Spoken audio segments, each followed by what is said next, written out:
talk about kind of the bye week and mindset you guys had in the second half. Yeah, I mean, it's kind of for us, like, just kind of a reset. We kind of talked about, kind of a second season for us and, establishing that mindset, getting guys healthy as much as we can, right, and then still getting reps at the same time and still practicing, getting prepared for Houston. So it was a very productive week for us. It was very much needed. And, I think, going into that Sunday practice we felt really good. We had a lot of energy, and you kind of see guys kind of flipping the page and, focusing on the next one. And Luke was talking about how really you guys have stuck together, but people are mad right now and ready to flip the switch. Just kind of touch on that from a leadership standpoint. Yeah, I mean, just guys are motivated. We want to win at the end of the day, and so guys are willing to do whatever it takes, and more film, more treatment, whatever it takes. Talking to more coaches to just clean up these mistakes that we're making that inevitably end up being lost. And kind of the reason why is usually you see 2 or 3 plays in a game that kind of flip the script in a game. So focusing on those plays is what's most important, and you never know when those plays come. So we got to be prepared every single play. Get that swagger back. Will that help on Saturday? Yeah, absolutely. Just playing with the same confidence and swagger we had, going into the first game, and you've seen it all last season. So we got to get back to that. We got to go back to being ourselves, and not beating ourselves up, and capitalizing on errors, and obviously not committing too many errors. No one's perfect, so we just got to get back to being the old us. Are there any of those errors that stand out to you that have been consistent?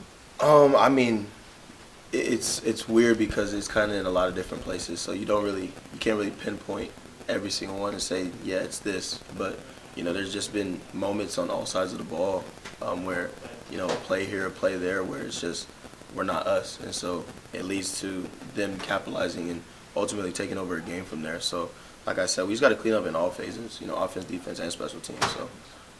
That's why the bye week was so big for us, just to hone in on those small details. Are there any plays from any of the past 6 games that still stick with you as like moments you wish you could have back?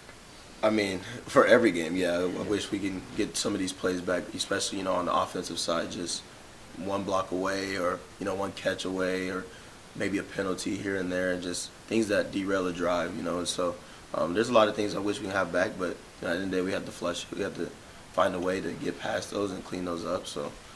Like I said before, I think just this bye week was just a full reset for us and focusing on all the minute details of the game just to get back to do what we do, especially when we get tired. You've gotten a lot of carries, obviously. How important was it from a physical health standpoint to have that time? Yeah, I mean, bye weeks are always good just to know kind of, not obviously sit back, but especially when you have a lot of guys with a lot of experience, you can kind of just kind of chill through the week and still get your work in, but, not all the necessary physicality in a practice. It's definitely good to get your feet back under you. What stands out about Houston? Yeah, I mean, you kind of see them kind of waking up. They're really athletic defensively. It's going to be a tough challenge for us. It's definitely unique just having an opportunity to play the next opponent. That's how we kind of have to view these things now and take it one play at a time, one game at a time. And, yeah, just excited that it's the next one. I know you're most concerned with the team objectives, but now that you're within striking distance, 181 of the record, how mindful of it are you, and what will that mean? Yeah, I mean, of course I'm mindful of it, but at the end of the day, we have to execute for me to even get there. So definitely excited about it. It's obviously one of my dreams. I've talked about it many a time. So, but at the end of the day, I'd rather win. So that's what we're focused on right now, and yeah, I'm excited for it though. Dev, you've lived this. You got to play every game here in your hometown and all that vibe. A guy like Taylor Davis is getting to play his hometown team this week. What do you think that means for guys like that? Yeah, I mean, for him anyway, just getting more reps, on the field. You can see his energy. He's one of those guys you can just see grow each and every day, and super excited for him. And obviously, it's going to be a tough challenge for him. Nonetheless, it's Big 12 football, so I think it's going to be pretty cool. Obviously, I'm sure he has a lot of his family coming into town to watch that game too, so I know it'll be a special moment for him. Coach Grimes mentioned improvement in the run game over the second half of the season. Yeah. Within your game or within the room, what does that look like?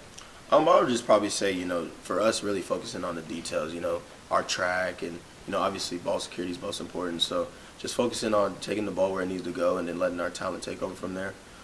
Just getting back to those fine details, I think, is what Coach Grimes was getting at for sure.